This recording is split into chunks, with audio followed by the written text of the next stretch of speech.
G'day mates, welcome back to my YouTube channel. In today's video, I want to share with you guys the best moments and reactions to the last 2 days of games, the semifinals and the reboot rounds. These are my favorite moments of FNCS. We have pros freaking out, getting so excited, so happy, but we also have a funny clip in there today of a particular pro whose mum was less than excited for her son to be winning reboot round because of his extra loud celebration. That one is hilarious. I also want to talk about why so many pros are upset with this FNCS format, as well as Veno getting dropped from Falcon.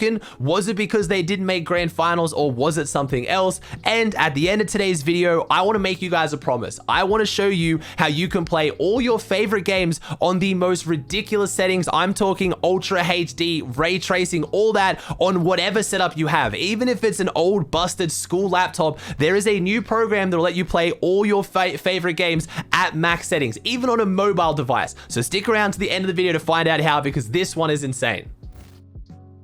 I think my favorite and funniest reboot round moment has to go not to a player, but actually their family member. I've done a lot of wholesome stuff on this channel where I've shown, like, parents coming in, celebrating the win with their kids, getting excited, finally, showing that their belief in them paid off. You get to see that proud son and mum moment. Well, down here in Australia, things go a little bit differently. This was Trimmer's mum's reaction to him winning reboot round.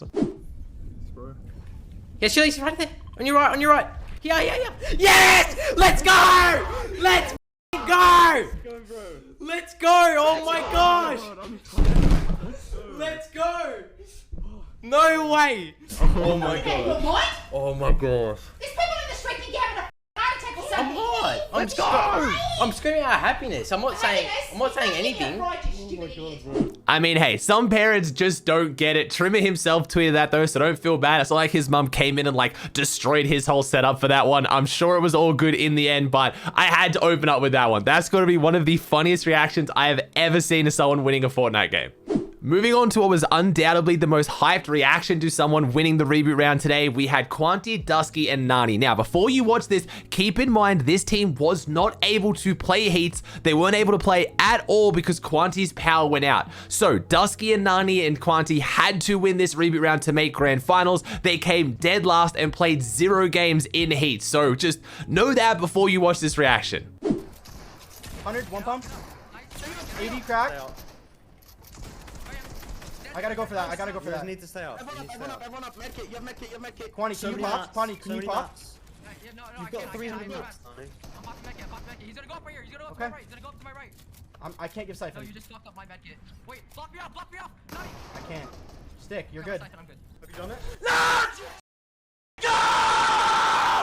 We're the best in the world! We don't need no each, baby!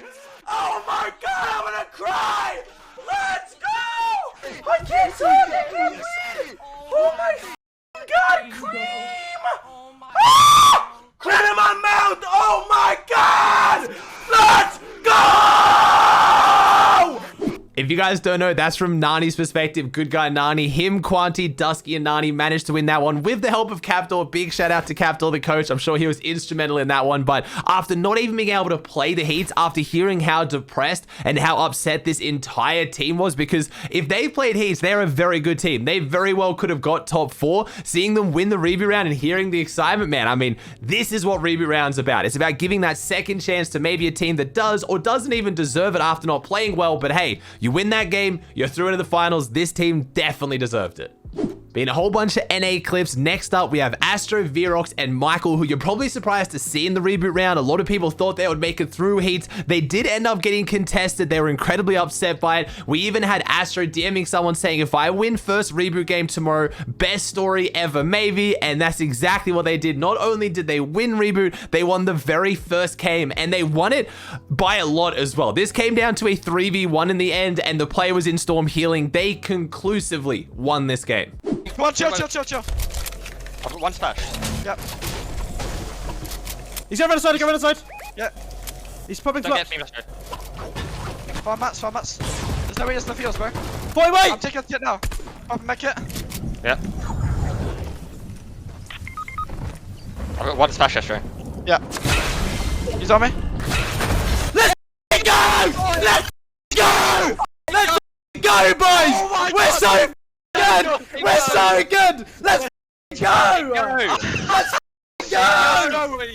Next up, swinging back over to NA East, we're talking about first game wins. Well, we had Bucke, Macwood, and Peterbot win the first game of their heat. This one was a little bit weird because it was actually a bit of a mess up on Fortnite's end, and the website they posted with the link to who qualified for each heat for the reboot round was actually wrong. So a lot of players thought they were potentially in the wrong heat. Bucke's team, for example, thinking they were supposed to play in heat 2, turns out they were actually playing in heat 1. I had Bucke in my stream 5 minutes before the game started, freaking out, being like, bro, heat 1's available, heat 2's not, what do I play, do I queue? Everyone telling him just to queue for heat 1. Turns out he was meant to be in heat 1. They got uncontested Craggy, they got absolute god loot, they had the entire sushi bar, got high ground, won the game. And remember, this isn't Macwood's first time. He had to win reboot round last season as well. So Macwood really becoming the reboot round veteran here. Let's go!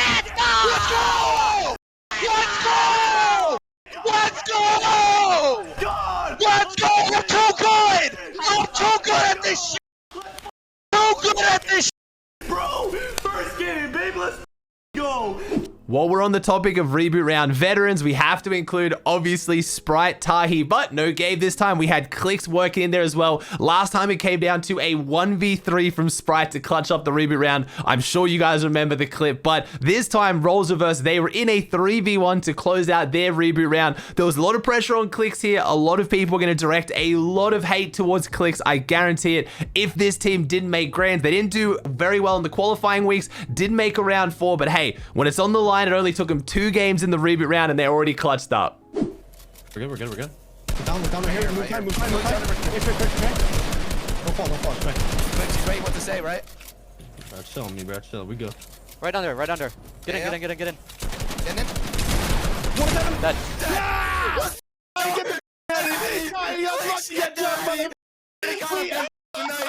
A team that most definitely, in my opinion, shouldn't have even been in reboot round, played phenomenally and left it to their last game, has to go to Aqua, CRR, and Fastroki. Unfortunately, they deleted the clip that CRR put up of them winning. I don't know why. It was super hype. It was super exciting, but this team was interesting. They were one of the most consistent teams in the first 2 weeks qualifiers, played phenomenally, went into heats, didn't qualify in heats, went into reboot round, played honestly really well in the first 5 games. They went for their typical strategy of full sending on height. It wasn't really working. They were getting decent games with everyone else going for height. It just wasn't working until the final game, game 6. They played it differently. They played mid ground. They played second height the entire time until the last moment, last rotating zone or second last rotating zone. They went up as a full trio, no launch pads, just took height because it was free, won the game out. And again, if we had seen a grand final without Aqua's team, with how well they performed this season, it would have been the ultimate testament to how bad this current format is. So no clip to show their reaction, but I wanted to mention it because Aqua's team is probably the most deserving team I've watched this FNCS for the finals, and they almost didn't make it. It came down to their last game. Speaking of game 6 and teams that very much should be in the finals, I know Khanada, DJ, and Aegis haven't had the best season. They've struggled a little bit with drop spots, where to go. They are still one of the best teams in NA East, and they also left it until their very last game, game 6 to qualify. But lucky for you guys, we do actually have their reaction. Drop! Storm, look in storm. In zone. Okay, everyone chill. I see him. Yeah, kill him. 35 white! 3v1. Let's go!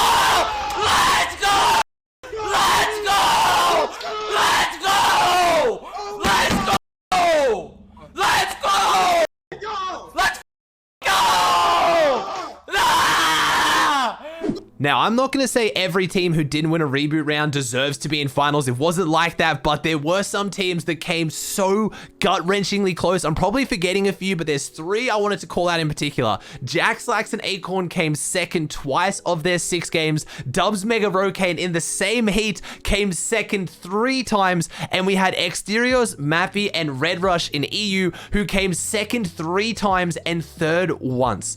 Any other format, these teams are absolutely popping off. They're guaranteed a top 3 podium finish. But when it comes down to the reboot round, second means as much as last. And that's why it's so crazy. That's why it's so exciting. But that's also why there's so many teams that are complaining about this format. And I wanted to celebrate the reboot rounds. I wanted to have fun with it, but I do need to give my thoughts. This format for this FNCS was terrible. Let's be honest, it was terrible. It was incredibly rushed. I just don't think it was very well thought out by Epic. You can tell that by the fact that we've talked about this on in my videos. The remaining spots for teams that disbanded for last season, instead of going to extra reboot rounds, because that wouldn't work because there's now 2 heats of reboot rounds, you can't just give one of them more. Epic decided to give them to no one. So NA West, for example, is starting with only 30 teams, not 33. It's starting with 10% less of the players in the lobby. It's just, it was a very rushed format. I don't want to, you know, give excuses to the players who didn't do well or take it away from the players who did. Just want to give my feedback because you guys are always looking for my thoughts on these situations.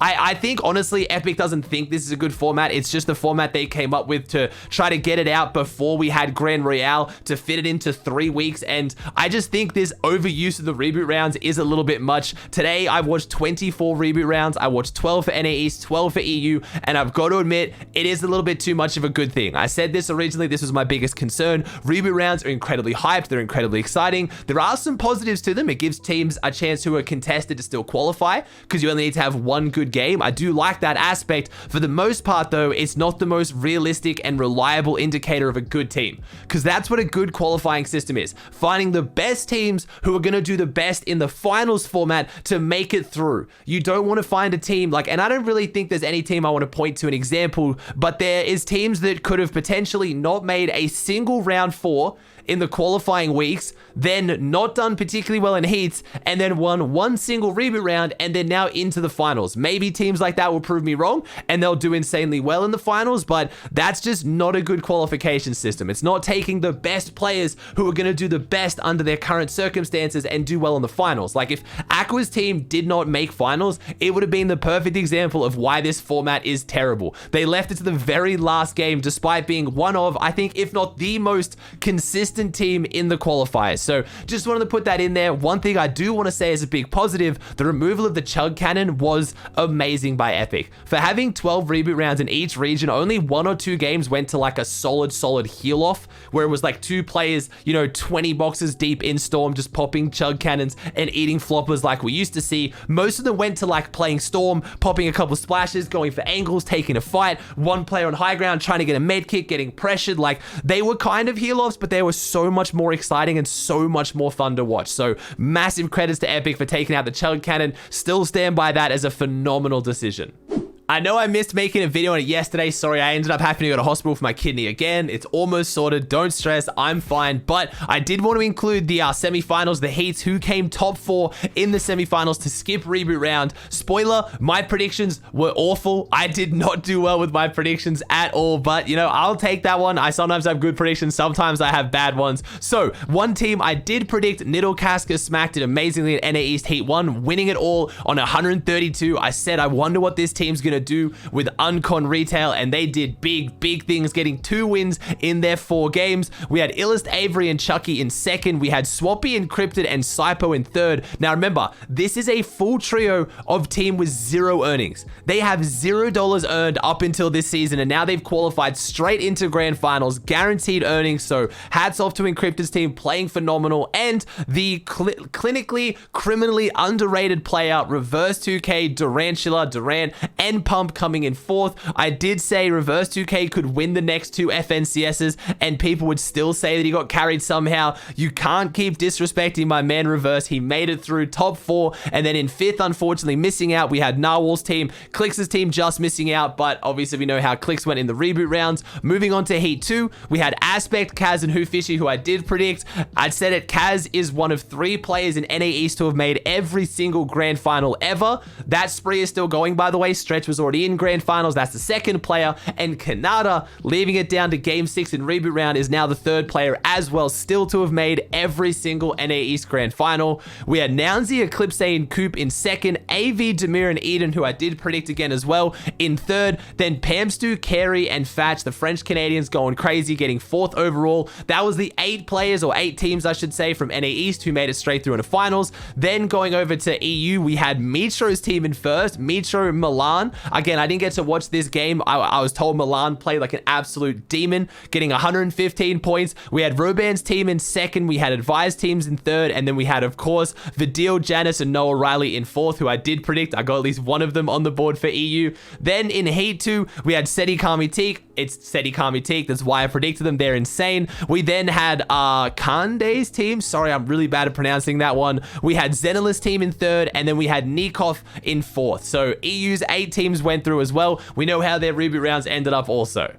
I wanted to take a little bit of time to talk about this one because I feel particularly bad for Veno, and I think Falcon is an absolutely phenomenal esport, is doing great things for Fortnite, but I think they timed this a little bit poorly and they tried to recover from it. They tried to help Veno out with a lot of the slander from the community, but I wanted to help like you guys understand a bit more as well. We did have Veno get released from his contract today. Now, obviously, him and Mongrel did not qualify. They did not make it through, so a lot of people are seeing this as, oh, you got dropped because you didn't make grand finals. People saying there's a clause in his contract. If he doesn't make grands, he gets dropped, which is crazy because there's other Falcons players like Refsguard who didn't make grands, who didn't get dropped. They tweeted out, Team Falcons has terminated the contract of Harry Veno Pearson after a mutual agreement from both parties. We wish him the best in his future endeavors. And the word terminated and being released is what really freaked people out. And a lot of people pointed the blame at Veno. Veno tweeting out, we agreed to mutually terminate my contract. We've been talking about this for a while. It's just bad timing. I didn't get dropped. Read the tweet, mutually terminated. And we also had Falcon go back and reply to the original tweet saying, to clarify, terminating Veno's contract was a mutual decision made by both parties. The decision has been in discussion for a while. It has nothing to do with his performance or any particular qualifications. So again, Veno clearly wanted to leave Falcon for whatever reason. Falcon was happy to let him leave, or maybe Falcon approached him and he's like, look, I'm happy to step away. Whatever happened, it was mutual. It had nothing to do with Veno's placements. Just really, really poor timing, I think, on Falcon's part, right as they didn't qualify and didn't make it through when there was going to be a lot of heat already on Veno. But they're a newer org, you live and you learn. I hope Veno doesn't cop too much hate from it, but I wanted to clear that up because obviously Veno a friend of mine, but people need to understand how these situations work. It's like when pro players contracts expire, which is totally normal. Contract ends and people come and tell me that they got dropped. They didn't get dropped, their contract expired. Like, this is how contracts work. I wanted to try to clear that up.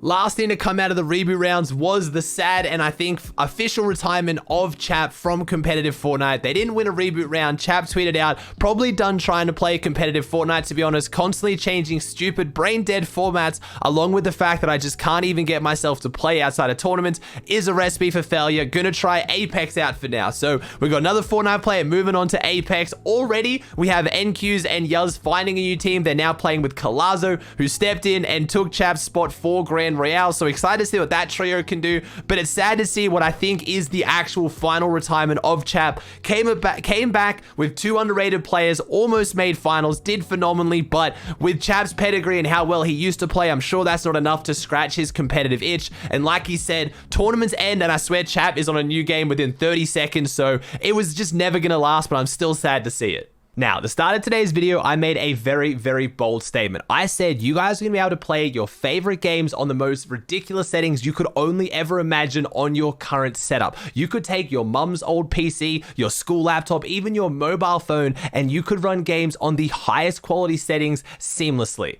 I know it sounds too good to be true, but it isn't. This is something that I thought honestly was like way down the line in the future. I never imagined you could do this right now. So what am I talking about? GeForce Now, powered by Pentiment, is a program or a website you can go to on your device and you can pick the games you want to play, run them in the most ridiculous settings, but the game isn't being ran on your device. It is being ran by the cloud servers and then sent to your device. You can then run them in the insane settings on a ridiculous supercomputer somewhere else, and then it can be sent to your device. So it looks beautiful, it plays seamlessly, it is honestly incredible. I know what you're already probably thinking, Aussie, that means my internet would have to be ridiculous. I'd probably need gigabit fiber just to be able to play any of the games that I want. And it just isn't true. You only need 15 megabits per second for the minimum requirements to run 720p, 60 FPS, which is already ridiculous, but you only need 25 megabits per second to run 1080p at 60 FPS.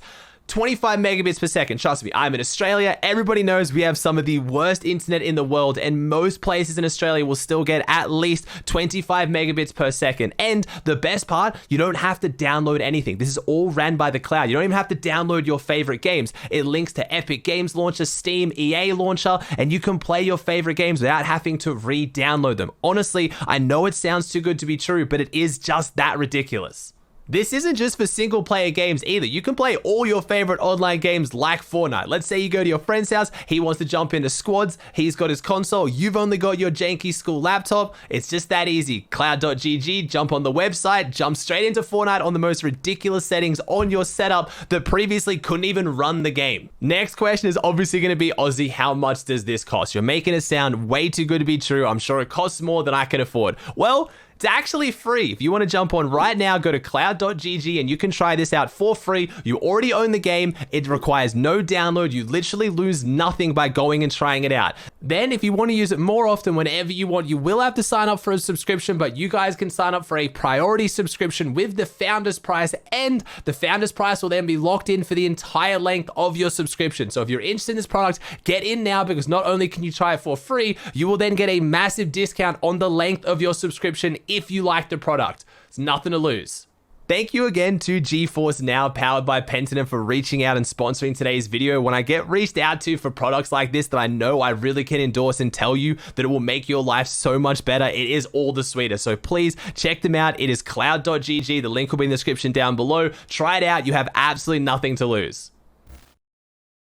Alright guys, that does it for another video. If you enjoyed it, please chuck a like on it. Let me know in the comment section down below your thoughts on anything I talked about today. If you haven't already, please subscribe to the channel. It would mean the world to me. Thank you so much for watching. I hope you enjoyed, and I'll see you in the next one.